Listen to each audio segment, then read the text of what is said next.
आणि मीडियाच्या बांधवाच्या माध्यमातूनही गेल्याशिवाय पर्याय नाही.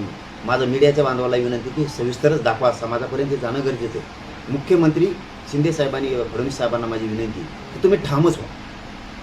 तुम्ही जाहीर सांगा, मराठ्यांच्या जर सरकारी नोंदी असतील ते आम्ही देणार, काही झालं तरी देणार. हैदराबादचं गॅझेट लागू करणार, सातारा संस्थांचं करणार, बॉम्बे गव्हर्नमेंटचं करणार. 83 क्रमांकाला मराठा म्हणजे कुणबी एक आहे, म्हणजे 2004चा जे आहे आम्हाला द्यावं लागणार आहे. हे ठाम भूमिका सरकारने जर घेतली तर जातीवाद दुसऱ्या दिवशी बंद होणार आहे. ते काय करायले, त्यांना हे करायलेत, आम्हाला हे करायलेत, त्याच्यामुळे तुम्ही काय करणार ती मेळच लागा ना. म्हणून दोन्ही नाराज व्हायले तुमच्यावर. आणि तुम्ही त्यांना जवळ करण्यासाठी मराठ्यांचा रोष अंगावर घेऊ नका, नाराजीचा. कारण मराठा एकटाच 50-55% सगळ्याची पाठ पुरवू शकतोय. त्याच्यामुळे तुम्ही ठामपणाने सांगा, त्यांच्या सरकारी नोंदी देणार. आमचे रेकॉर्ड तपासाचे बंद केले. फडणवीस साहेबांनी शिंदे साहेबांना सांगतो, रेकॉर्ड तपासाचे का बंद केले? नोंदी शोधायचे का बंद केले? प्रमाणपत्र द्यायचे का बंद केले? ह्या अधिवेशनात का विचारू नये मराठ्यांच्या नेत्यांनी? ओबीसीचे नेते मिळू नये म्हणून तिथं आरडायला लागले. मराठ्यांच्या नेत्याने का बोलू नये? का प्रमाणपत्र देत नाहीत? आता ऍडमिशन आहे तर ते नोंदी निघाल्यात, प्रमाणपत्र निघालेत, हे सुद्धा लवकर पटापट देत नाहीये. मग पोरांनी ऍडमिशन कशी घ्यायची? मुलीला मोफत शिक्षण केलं, त्याची अंमलबजावणी का नाही केली? तुम्ही करताय काय? वंशावळ समिती आहे ती कधी सुरू करणार आहे तुम्ही? हे काय काम चाललंय सरकारचं? म्हणजे तुम्हाला त्यांचा ऐकून मराठ्यावर अन्याय करायचा काय भूमिका आहे? आम्ही मग आता 13च्या नंतर सांगू, त्याला नावीलाज.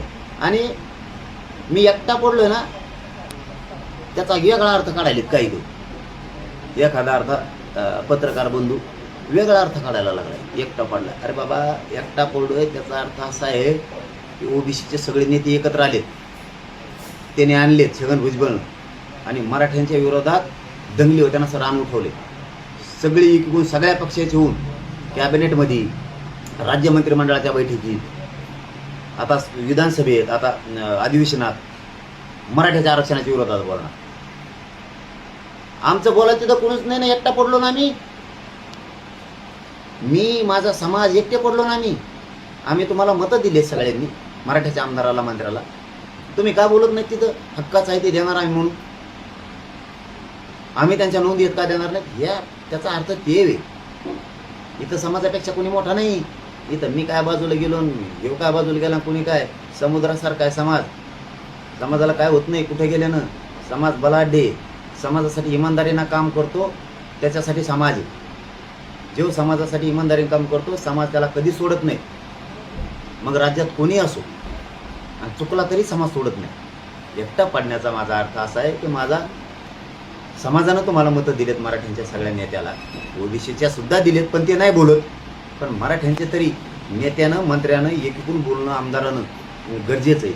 ही आमची विनंती आहे त्यांना. की इथून पुढं सुद्धा विनंती की मराठ्यांच्या सगळ्या आमदार, मंत्री यांना विनंती आहे की सगळ्या पक्षातले आमदार, ओबीसीचे मंत्री एकीकडून बोलायला लागले आणि आरक्षण देऊ नये म्हणून त्याच अधिवेशनात आवाज उठवतो, कॅबिनेटमध्ये आवाज उठवतो. मराठ्यांच्या आमदारांनी आणि नेत्यांना सुद्धा विनंती आहे की माझं किंवा माझ्या समाजाचं तिथं हक्काचं कोणी नाही आहे म्हणून आम्ही एकटे पडलोय, तिथं आवाज उठवा, समाजाच्या पाठीशी उभा राहा, मराठ्यांच्या हक्काचं ओबीसीला आरक्षण द्या, मग आम्ही एकटे नाही पडणार. एकटे पडण्याचा माझा अर्थ तसा आहे की आम्ही एकटे पडलोय, आमच्या कोण बोलायला कोणी नाही संसदेत, विधानसभेत. त्याचा अर्थ असा आहे, ताकदीनं या आणि मराठा समाजाची बाजू संसदेत सगळ्या मराठा आमदारांनी, सगळ्या पक्षातल्या आणि मंत्र्यांनी लावून धरा.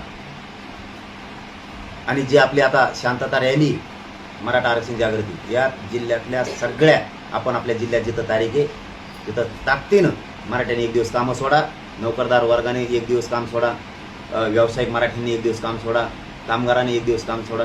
पण महिलासह सगळ्यांना ताकदीनं एकत्र आहे. आपल्या लेकरांना न्याय द्यायचा, जातीसाठी आणि स्वतःच्या मुलासाठी 1 दिवस सगळ्यांनी शांततेत एकत्र आहे.